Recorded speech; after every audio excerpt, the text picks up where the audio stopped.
Hi, I'm Rabbi Pupko. Thank you so much for joining me today.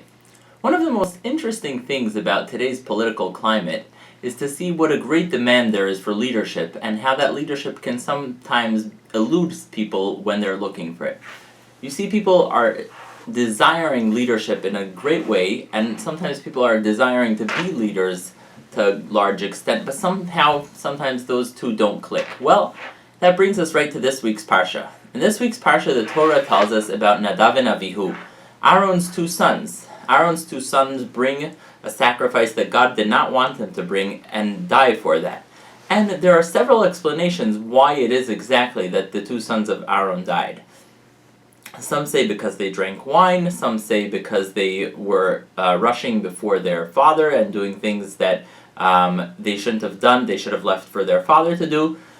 But there's really one of the most interesting explanations is that Nadav and Avihu, Aaron's sons, were telling each other, when will the two elders die and we will be the leaders? Meaning, they were looking forward to the death of Moses and Aaron and waiting for the moment where they will become the leaders of the Jewish people. Really? Nadav and Avihu?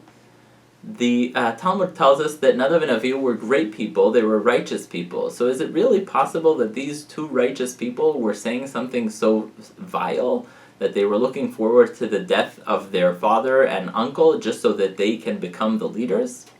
Well, obviously what they meant was that they would want to be the spiritual leaders of the Jewish people. They were looking forward to the spiritual opportunity of leading the Jewish people, and therefore, from a good place, they were waiting for the death of Moshe and Aaron so that they can take over.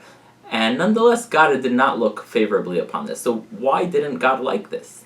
If indeed they were really doing this because they were so spiritually ambitious and they were looking forward to spiritual opportunities, then why did God punish them in such a severe way?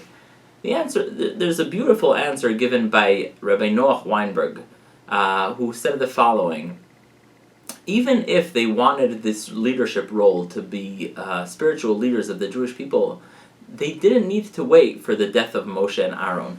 If you feel like you have something to offer, if you feel like you have leadership in you, if you feel like there's something you can be doing for others, don't wait till you get the fancy job. Don't wait till you assume that leadership role that everyone is waiting for you to fill. Just start doing it from where you are, because the world is waiting for you. So next time something happens and you're wondering, well, should I step up to it or not? Well, I'm not the rabbi, I'm not this, I'm not that.